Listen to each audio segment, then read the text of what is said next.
Hey guys, welcome to another Touch Loops video. I thought this time we'd have a little run through our Guitar Waves pack because it's a cool little insight into the sounds that went into it, and also a little bit of an insight into how I like to mix guitars, especially going for that kind of 70s vintage aesthetic. So this is the demo session, which was done in Ableton, as always, and here is how it looks as like an overview. Cool, so let's have a quick look at the master and see what plugins I've got going off. Q2, literally just rolling off the bottom end, those subs. Don't really want anything above 16 hertz, and if anything that could be higher. Tape machine, going into one of my favourite SSL style compressors. Let's have a little look, see how much it's taking off. So yeah, it's just rolling off a dB or two. And then that's going into the Mag EQ, which is my favourite EQ for top end. So it's adding a little bit of 40k, just for brightness. And then it's going straight into my limiter, which is doing...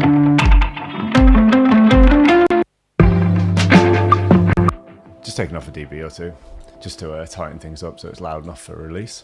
So yeah, let's start with section 1 and have a little dig in.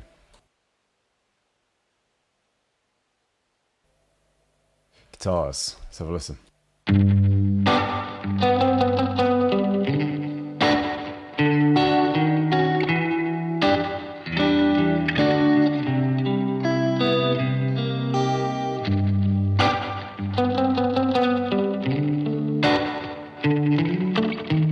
Cool, so they're sounding pretty lovely. So let's take this off, So first, a little bit of compression.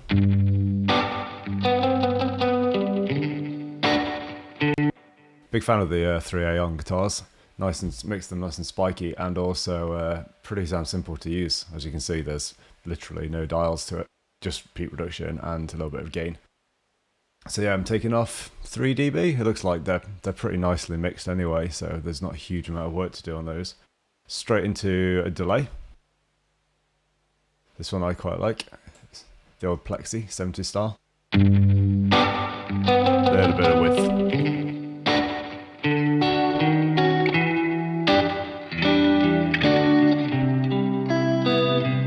And then into my EQ. So the Q3 is really good for this kind of job because it gives me the chance to use it as normal EQ, but I can also put it into dynamic mode, which is what this thing over here is. Firstly, rolling off the bottom end. I think a low E on a guitar in standard tuning is around 70 or 80 hertz. If anything, we can probably find out. E2 is there, so yeah. You're talking 88, give or take. So anyway, these dynamic sections, basically, if a sound gets over a threshold in a frequency, it means that we start to duck things out. So you'll see them moving as the guitar plays.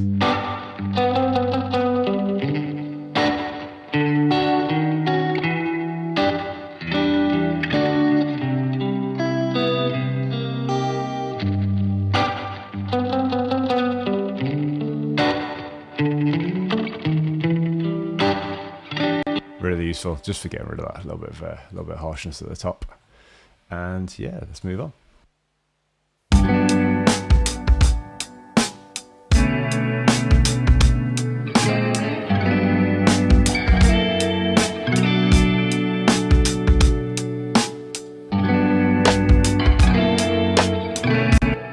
Pretty classic, pretty timeless. Vintage drum breaks, I believe, doing the rhythms, and then guitars.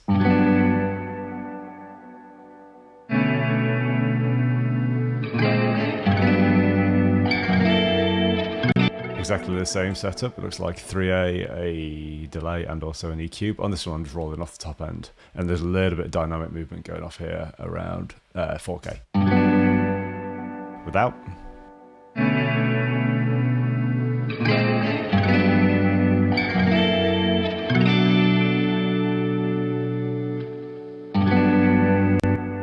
Very cool. On to the next bit.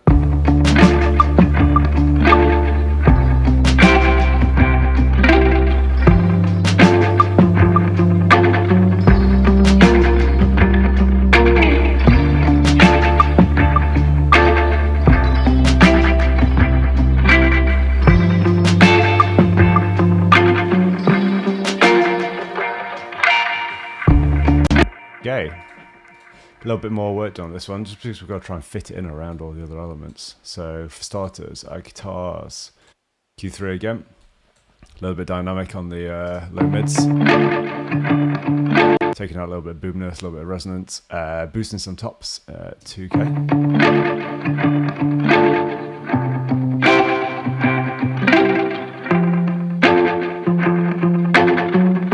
Into compression, which is yeah, again, another compressor I really like. There's a few more dials you can get hold of on this one, so obviously we've got attack and recovery, a little bit more like 1176, I suppose.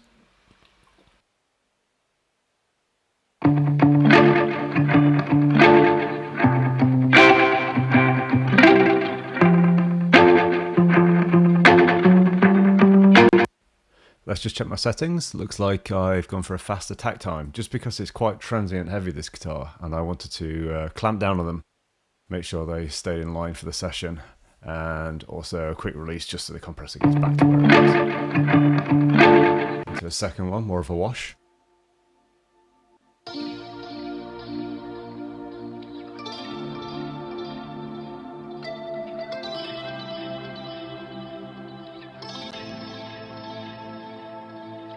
And without any effects.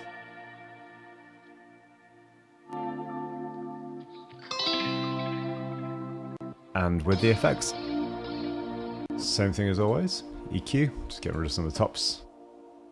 Compression into our tape. And then this cool little thing I quite like using for width. It does add a little bit of gain, so you have to be careful when you add it, but I think it does a really cool job of getting that 80s kind of chorusy vibe going off, so with and without the chorus.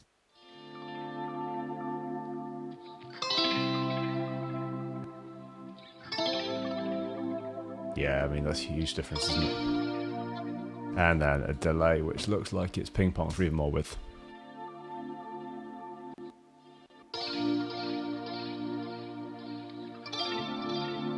Yeah, very 80s with the dotted 8s.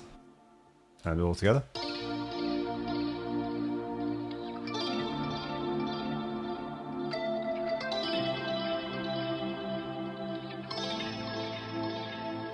Being reinforced by our little friend the Moog. Nothing that exciting. Sidechain off the kick, as always. But together.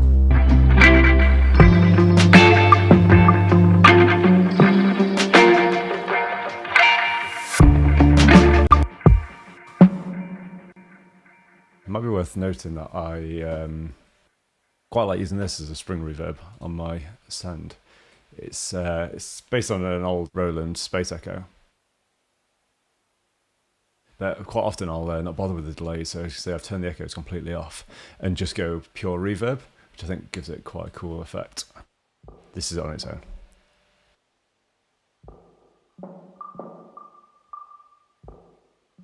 Pretty iconic. You can go longer if you need to.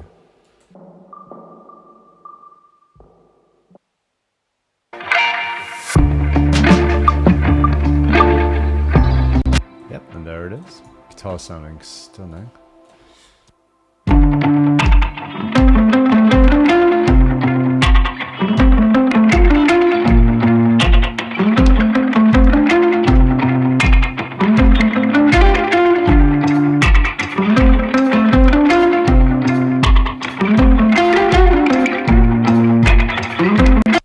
Okay, these are great. It sounds scrappy. I like it. So we've got, as always, similar to the last section, just bumping out a little bit of that low mids. Guitars quite often, especially when they put through an amp, get a bit of a build up around 150 to 400. Definitely no harm in dropping a little bit of that out, a little bit of brightness.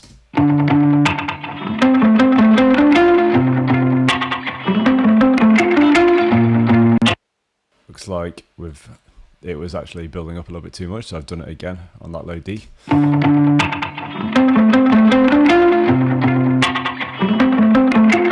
Into our favourite compressor, and then into a Lindale preamp and EQ, where it looks like I'm adding a little bit of 6K, I'd say, quite a bit, 6K in fact.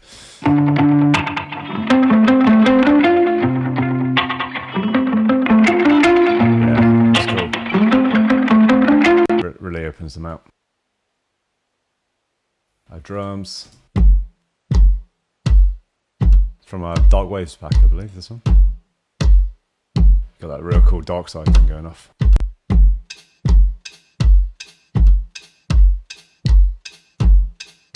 Offbeats, really off-grid, which I quite like, that's fun. Next ones.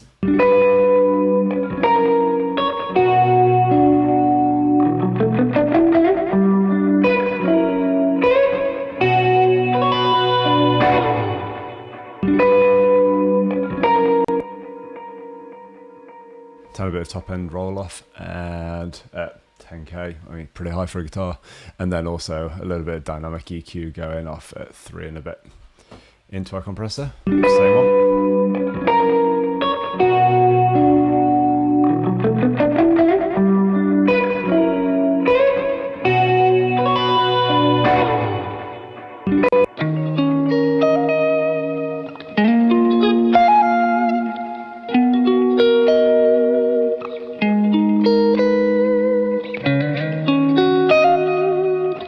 And onto these.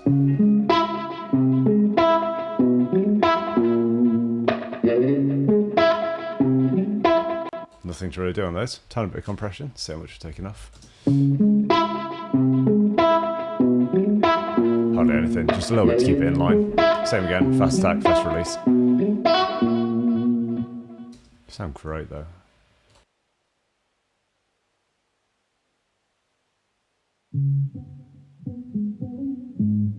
Filters on, we ditch that.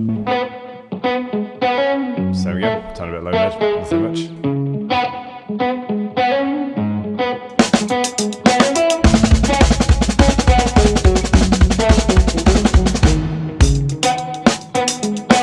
Soulful drum grooves, doing absolutely lovely stuff. Really got that classic Tom Misch and Yusef Days thing going off, which I like.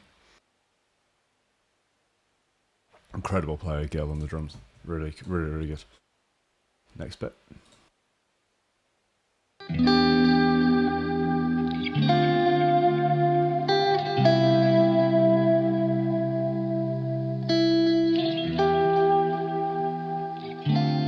Same again, really not a huge amount to do on these.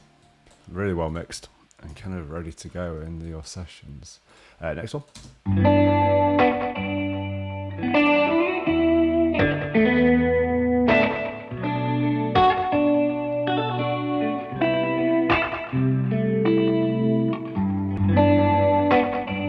Same again, absolutely nothing on the channel.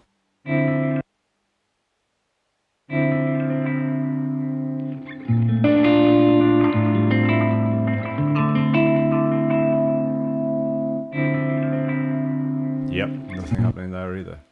So yeah, hopefully that was a cool little insight into how it was put together. Pretty simple demo, this one, but I think when you've got instruments that sound this great, you don't really want to be like hiding them under like loads and loads of layers, which I think can be a little bit tricky with sample pack demos sometimes, where the tendency is to add a lot of layers to things just to make it sound more impressive, but you kind of don't really get a feel for what the actual instruments sound like. So hopefully these videos are a good little insight into what's actually going off in the demo and also what you get in the pack. We want you to really understand what you're buying if you are going to, and not feel disappointed when you get something which is actually hidden under 25 layers of samples. Cool, so there it is. If anything's come up in this video that you think we should go into more detail over, or any techniques, any different sounds, any sample packs you want to see behind, literally just drop us a little comment below or send me an email and we'll get back to you. Nice one.